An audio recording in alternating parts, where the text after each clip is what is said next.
Hey guys, welcome back to my channel. तो हमने कहाँ अधूरा छोड़ा था, क्या पढ़ रहे थे टॉपिक? जीनोम एडिटिंग या फिर जीन एडिटिंग भी आप इसको कह सकते हैं, लेकिन ये जीनोम एडिटिंग ही यहाँ पढ़ो आप।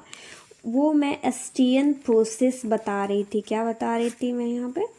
एसटीएन प्रोसेस जो हाफ रह गया था, 1 और 2 बताई थी, 3 नहीं बता पाई थी एसटीएन प्रोसेस।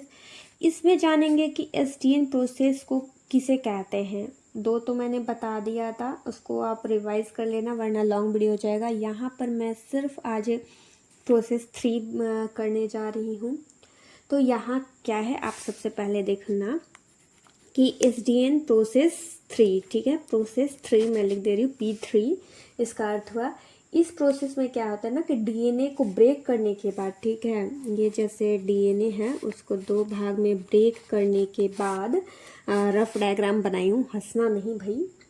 तो क्या है ना कि डीएनए को ब्रेक करने के बाद उसमें दूसरे स्पीसीज जो है, क्या है, अनदर स्पीसीज जो है, उसका पार्ट सेल के अंदर इंसर्ट कर दिया जाता है। यहाँ क्या कर जाता है, इंसर्ट करके और दोनों को जोड़ दिया जाता है, ठीक है ना। अंदर डाल के अब पूरे सेल को पार्ट को जोड़ दिया जाएगा। ऐसे इंसर्ट करके पूरे सेल पार्ट को जोड़ दिया गया। तो इस प्रोसेस को क्या कहते हैं? जीन इंसर्शन बोलते हैं, ठीक है। या फिर आप इसे एक और नाम से जान सकते हैं, वो है जेनेटिक मॉडिफिकेशन। क्या है? जेनेटिक मॉडिफिकेशन के नाम से भी आप इसे जान सकते हैं, ठीक है। अब आगे बढ़ते हैं, ठीक है। एक वर्ड आता है, क्या आता है? Transgenic organism. ट्रांसजेनिक ऑर्गेनिज्म ये क्या है, ठीक है। तो हम बता रहे हैं कि जैसे कि जो अनदर स्पीसीज़ है, ठीक है ना, जो दूसरे स्पीसीज़ के पार्ट है ना, जो वो सेल के अंदर जब इंसर्ट किया जाता है, क्या किया जाता है? इंसर्ट किया जाता है।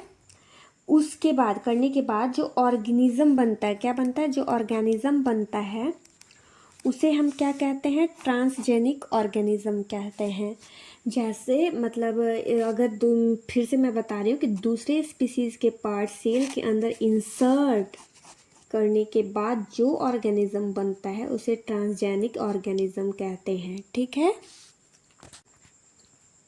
अब एक और टर्म आता है, वो है आपका रिकॉम्बिनेंट डीएनए टेक्नोलॉजी।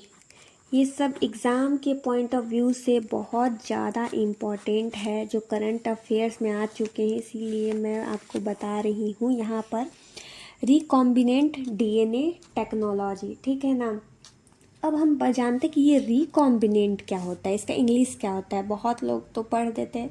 इसका अर्थ होता है कि 2 अलग अलग चीज़ें ना, 2 अलग अलग चीज़ जो हैं, अलग अलग चीज़ें टू अनदर थिंग्स को है, टू अनदर थिंग्स को सम अप करना। क्या करना? सम अप करना, ठीक है।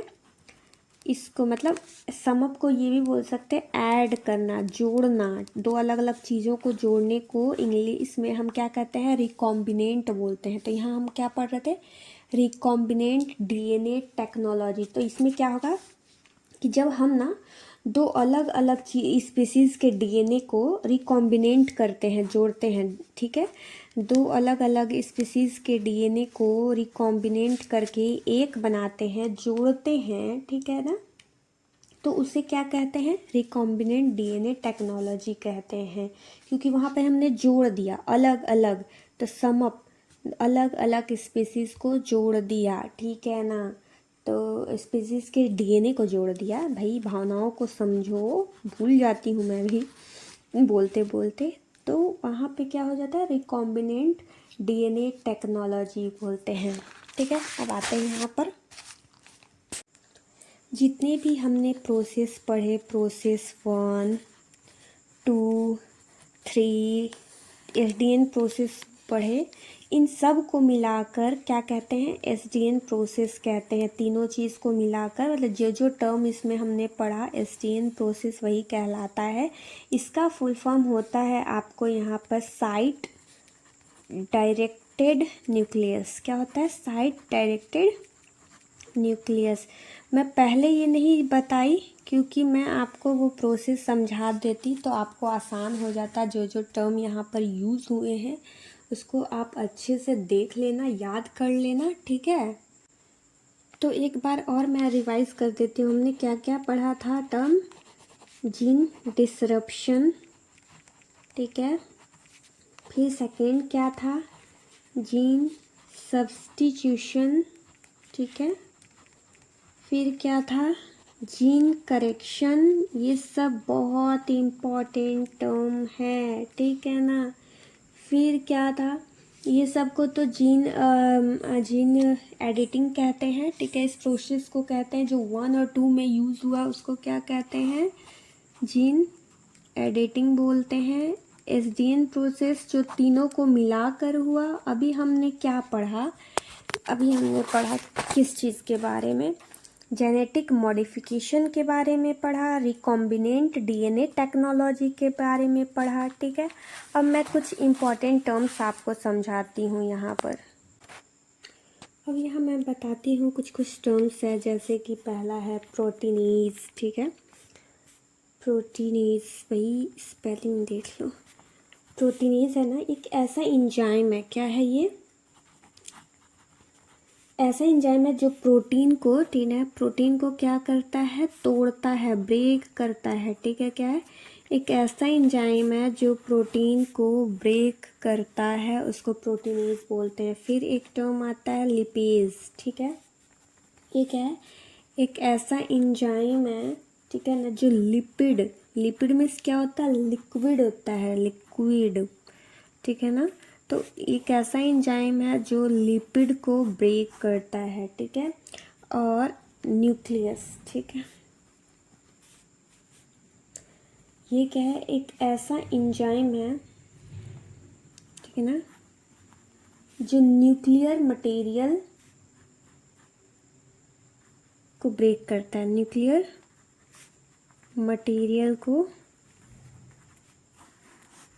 क्या करता है? ब्रेक करता है, ठीक है ना। ये 3 टर्म्स आपको देखने हैं यहाँ पर।